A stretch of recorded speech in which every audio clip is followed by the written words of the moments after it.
So I want to talk about this partnership you just signed with Chinese JD Cloud. It greatly expands your footprint to China from 17 data centers to 150. So how does this help global companies more easily operate in China and vice versa?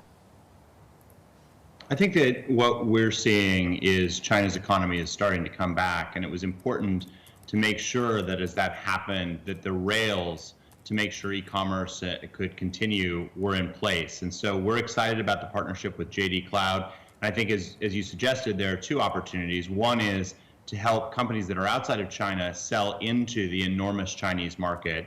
And then the second is how can we help those companies that are inside China that are looking to grow in regions like India and Brazil? How can we help them also use Cloudflare's global network in order to be fast and secure everywhere in the world? And during this pandemic, we have seen relations between the U.S. and China continue to deteriorate with more calls for decoupling for some parts of the economy. So how have those political tensions impacted your business thus far, and what kind of risk factors does it pose moving forward? You know, we've been operating in China now for 5 years, and I think that what we have proven is that we can do so in a way that respects both the rules and the norms inside of China as well as those that are in the US and other parts around the world. And so we haven't seen a significant impact based on the tensions that have happened between the two countries. And I think that inevitably both the US and China are enormous markets. They're very interlinked markets, and it is beneficial to make sure that the infrastructure is in place so that companies can sell between those two markets. And Matthew, American companies, technology companies in particular, have long struggled to enter the Chinese market, and many partnerships have failed because of a lack of trust between the two sides. So how is your approach and your partnership with JD Cloud different? You know, I think that one of the things that's been tricky for a lot of technology companies is that they rely on having some secret piece of code that they have to lock away and can't share. And so if you start a partnership, whether it's with a Chinese company or with any company, and the very first thing you say is, we don't trust you, it's really difficult for that to be a meaningful partnership. I think there are other companies that are the next generation of technology companies, companies like Salesforce, which did a significant partnership with Alibaba, companies like Zoom that have a huge amount of users in China and outside of China, and Cloudflare, where the key to our success isn't locking away and keeping secret one piece of code. The key is the network that we've built. And so I think that that has allowed us to continue to operate in China over the last 5 years, and we're really proud of being able to expand that partnership now with JD Cloud. Looking at this, Matthew, as well, how has your business been faring during this pandemic? And tell me what the patterns you've seen on the internet and how usage of the internet has perhaps changed under lockdowns around vast areas of the world.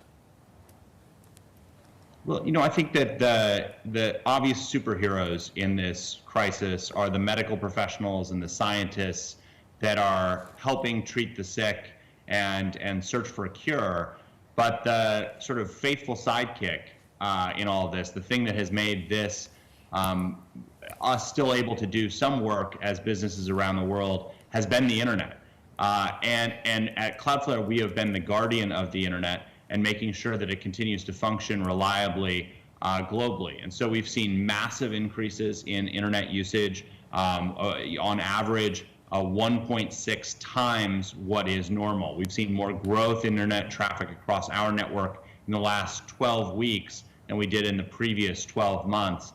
And that shifted the way that people are able to use the internet. And what's been powerful has been because of the infrastructure that we have in place, that cloud infrastructure, we've been able to keep up with that demand, make sure that our clients stay reliable, stay online, and stay secure, even when these demands are getting higher and higher everywhere around the world. And so we're continuing to see that internet use grow globally. But what's encouraging is it's actually plateauing in a number of regions. And so we're confident that the internet will continue to hold up and continue to perform when it's been needed the most.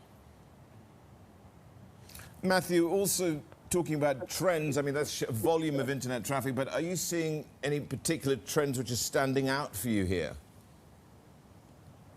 Well, I think that the first thing is that the time when the internet usage peaks has shifted. It used to be that that would peak around dinner time anywhere where you were in the world. That's now moving closer to lunchtime, and that peak traffic is being sustained throughout more of the day. The other thing that we've seen is there has been a noticeable uptick in the number of cyber attacks that are happening around the world, and that's something that we help protect our customers against. I think the good news is that the vast majority of those attacks are bored kids who are home from school and just trying to test things out, not particularly sophisticated. But in the last few weeks, we have seen an uptick in what appear to be state-sponsored attacks. And that's something that we're staying on top of, making sure that our customers have the resources to protect themselves against, and making sure that we can use our network in order to keep the internet as a whole secure.